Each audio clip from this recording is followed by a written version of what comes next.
ایران کے بادشاہ نے اپنے بیٹے کو پڑھانے کے لیے ایک استاد صاحب کا بندوبست کیا۔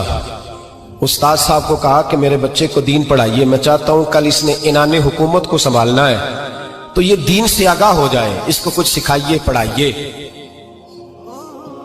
بہت نیک بزرگ بڑے درویش عالم پڑھانے لگے، اسباق مکمل ہو گئے، دین کے اسباق قرآن مجید پڑھایا، احادیث طیبہ کا درس دیا، اصول فقہ سے روشناس کرایا۔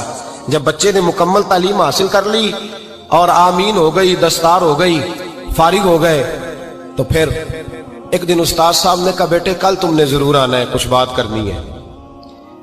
شہزادہ گیا ملنے استاد صاحب سے، استاد صاحب نے کنڈی لگا لی، ہاتھ میں درہ پکڑ لیا، مار مار کے پورے وجود کو زخمی کر دیا، کوئی غلطی نہیں، کوئی بات نہیں، مارا۔ اب بچہ آیا آ کے بادشاہ سلامت سے کہا کہ ابا جی سمجھ نہیں آئی، بڑا مارا ہے استاد۔ تو سیانے تھے نا بادشاہ، یہاں تو قاری صاحب روز کٹہرے میں کھڑے ہوتے ہیں، مولوی صاحب آپ نے میرے بچے کو کیوں مارا ہے؟ آپ 8,000 کے مولوی ہیں، میرا کئی کروڑ کا بچہ ہے، سویرے بدل لیں گے، خبردار آپ نے بچے کو ہاتھ لگایا، اپنی حیثیت میں رہے معاذ۔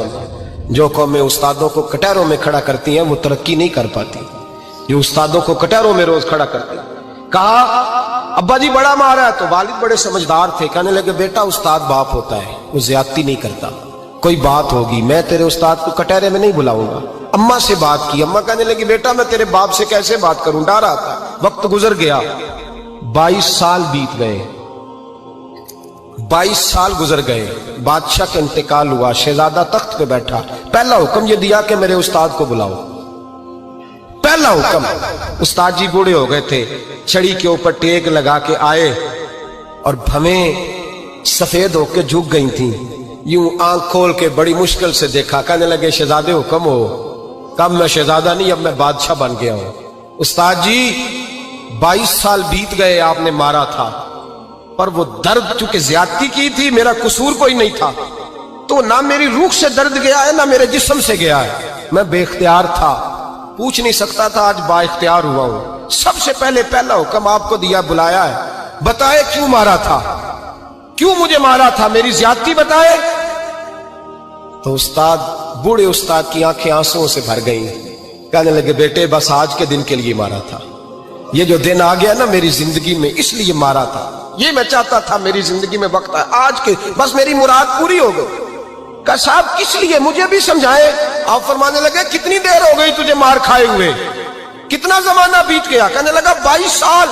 فرمایا زخم بھولے تو نہیں، درد ختم تو نہیں ہوئی، تمہیں بات ایک منٹ کے لیے بھی تمہارے حافظے سے محو تو نہیں ہوئی؟ کہا استاد جی روز رات کو یاد آتی، روز خیال آتا تھا۔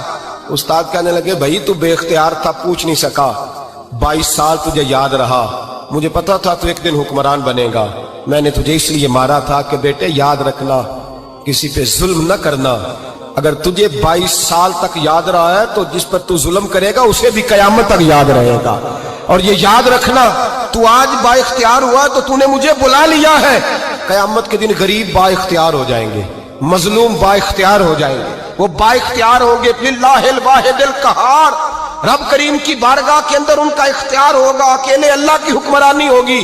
پھر وہ بلائیں گے بڑے بڑے کج کلا، دنیا میں جن کی پگڑیاں اونچی تھی وہ سر جھکائے کھڑے ہوں گے، دنیا میں جو ڈکٹیٹر بنتے تھے ان کی پشتیں لال ہوں گی، ان کو غدار لکھا جائے گا، قیامت تک نہیں بھولے گا۔ ظلم کرنا تو سوچ سمجھ کے کرنا، اتنا کرنا جتنا تم سہ سکتے ہو، اتنی زیادتی کرنا جتنی قیامت میں تم برداشت کر سکتے ہو۔ میرے نبی کریم صلی اللہ علیہ وسلم نے فرمایا ظلم سے بچو، یہ قیامت کے اندھیروں میں سے ایک اندھیرا ہوگا، زندگی میں زیادتی نہ کریں، اگر تھوڑی دیر کے لیے کوئی چیز برداشت کر جائیں گے تو وہ فائدہ دے جائے گی، کچھ دیر کے لیے اگر سہ جائیں گے تو نفع مل جائے گا۔